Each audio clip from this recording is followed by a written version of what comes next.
ನಮಸ್ಕಾರ. ಚಿನ್ನದ ದರದಲ್ಲಿ ಇಂದು ಮತ್ತೆ ಏರಿಕೆ ಕಂಡುಬಂದಿದೆ. ಇಂದು 22 ಕ್ಯಾರೆಟ್ 1 ಗ್ರಾಂ ಚಿನ್ನದ ಬೆಲೆಯಲ್ಲಿ 15 ರೂಪಾಯಿ ಏರಿಕೆ ಕಂಡುಬಂದಿದ್ದು 11,430 ರೂಪಾಯಿಗೆ ತಲುಪಿದೆ. ಹಾಗೆ 24 ಕ್ಯಾರೆಟ್ನ 1 ಗ್ರಾಂ ಚಿನ್ನದ ದರದಲ್ಲಿ 17 ರೂಪಾಯಿ ಏರಿಕೆಗಾಗಿ 12,469 ರೂಪಾಯಿಗೆ ತಲುಪಿದೆ.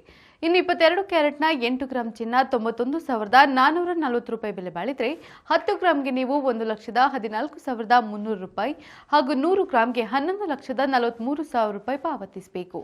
ಇನ್ನು 24 ಕ್ಯಾರೆಟ್ನ 8 ಗ್ರಾಂ ಚಿನ್ನಕ್ಕೆ 99,752 ರೂಪಾಯಿ ಬೆಲೆ ಬಾಳಿದ್ರೆ 10 ಗ್ರಾಂಗೆ ನೀವು 1,24,690 ರೂಪಾಯಿ ಹಾಗೂ 100 ಗ್ರಾಂಗೆ 12,46,900 ರೂಪಾಯಿ ಪಾವತಿಸಬೇಕು.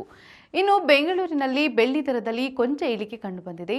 1 ಗ್ರಾಂಗೆ 165 ರೂಪಾಯಿ ಇದ್ರೆ 8 ಗ್ರಾಂಗೆ 1,320 ರೂಪಾಯಿ, 10 ಗ್ರಾಂಗೆ 1,650 ರೂಪಾಯಿ ಮತ್ತು 1 ಕೆಜಿಗೆ 1,65,000 ರೂಪಾಯಿ ಪಾವತಿಸಬೇಕು. ನಿತ್ಯದ ಬಂಗಾರ ಮತ್ತು ಬೆಳ್ಳಿ ದರ ಗಮನಿಸಲು Vishwavani TV special YouTube channel subscribe ಮಾಡಿ.